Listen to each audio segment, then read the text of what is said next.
amigos, aqui é o escritor Fábio Sombra, falando do Rio de Janeiro, diretamente para o site Voos em Língua Portuguesa. Hoje vamos responder as perguntas da Escola Dr. Carlos Pinto Ferreira, localizada na freguesia da Junqueira, em Vila do Conde, Portugal. São os alunos da turma 6ª F, da professora Emília Miranda. As perguntas dos alunos se referem à biografia do autor, a minha biografia, que saiu publicada no site que vocês podem ver aqui na tela. A primeira pergunta com relação à minha biografia foi feita pela Ana Filipa. Olá, Ana. Em que localidade se realizou a exposição de 1990 que refere na biografia de Neto Escrita? Ela foi realizada aqui no Rio de Janeiro mesmo e foi uma das minhas primeiras exposições de arte. A Ana também pergunta: as folias de reis são como o nosso cantar de janeiras? Olha, com ligeiras diferenças, é claro, entre uma e outra, mas a ideia é muito parecida, que seria a celebração do nascimento do menino Jesus através da visita dos 3 reis magos às casas das pessoas. É claro, a tradição das folias de reis inicialmente chegou ao Brasil vinda de Portugal. E é claro que aqui ela foi tomando uma feição mais brasileira, mas as duas festas são muito parecidas. Gostávamos de conhecer a lenda do violeiro invejoso. Já a Bárbara gostaria de conhecer um pouquinho mais sobre o meu livro A Lenda do Violeiro Invejoso. Eu trouxe um aqui para mostrar para vocês. Eu pretendo depois enviar pelo correio para que vocês possam conhecer. E esse é um livro muito interessante. Foi o meu primeiro livro para os jovens e conta uma história que vocês que leram aí A Aventura do Magrelin com certeza irão gostar também, porque também fala de violeiros, também tem pelejos, disputas. Então, muito em breve, vocês vão estar conhecendo esse livro também. Queria perguntar por que estava tão sério na fotografia com um cavalinho. A pergunta da Célia é com relação ao cavalinho de brinquedo que aparece na minha foto de infância. E ela quer saber por que eu estou tão sério naquela foto. Olha, eu fui conversar com a minha mãe e ela me explicou que no dia em que aquela foto foi tirada, parece que o fotógrafo estava se demorando muito para fazer a foto. Então, eu fui ficando irritado, aborrecido, e quando ele finalmente tirou a foto, eu estava com aquela cara bastante, vamos dizer assim, amarrada. O que é uma viola caipira?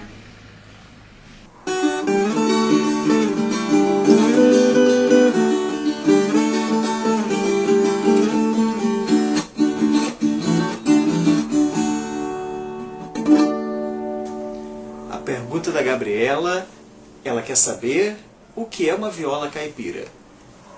Essa é uma viola caipira. A viola caipira é um instrumento de cordas, é um instrumento com 10 cordas e ele ainda é muito tocado no interior do Brasil. Em Portugal, nós temos um instrumento que é muito parecido com a viola caipira, que se chama viola campaniça. As duas são mais ou menos primas, né?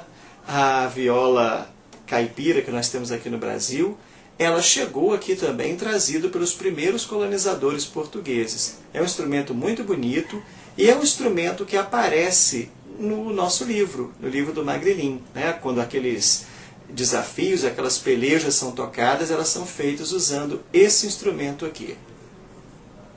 Assim, Gabriela, e aqui no Brasil nós chamamos de caipira as pessoas que vivem no campo, né? Os camponeses, como também qualquer coisa que venha do campo.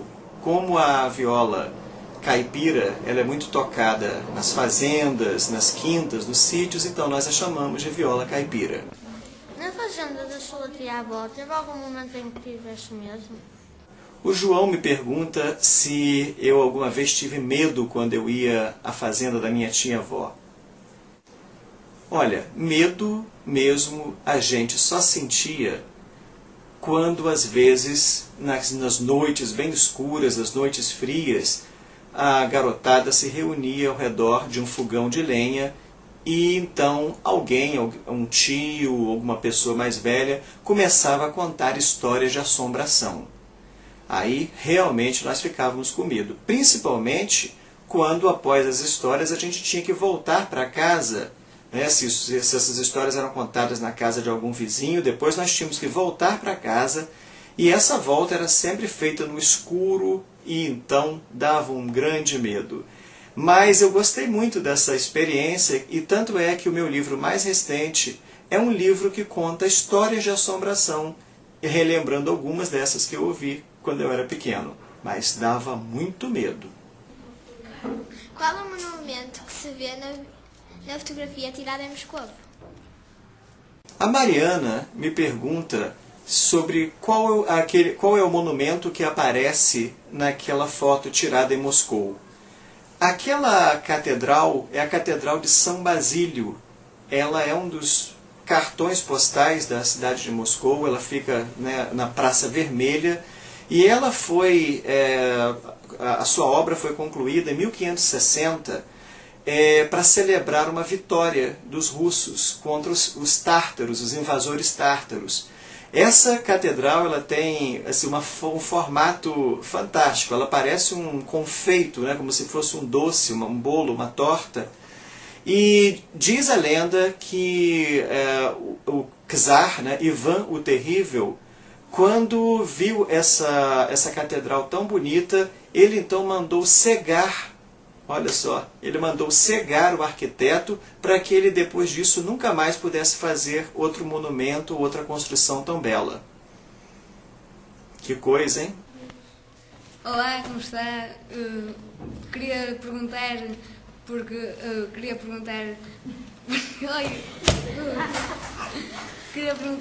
porque para nós o apelido é o nome da família, por isso estamos confusos quando o Fábio disse que Sombra não é apelido, mas sim sobrenome. Miguel, a sua pergunta nos traz uma reflexão interessante. Apesar de nós falarmos a mesma língua, o português, tanto no Brasil quanto em Portugal, existem sim algumas diferenças. E essa confusão surgiu porque, na verdade, aqui no Brasil nós chamamos de apelido o que em Portugal se chama de alcunha. Então, muitas pessoas acreditam que esse Sombra seria a minha alcunha, quando na verdade é o meu nome de família. Então, acho que agora está solucionada a questão, certo?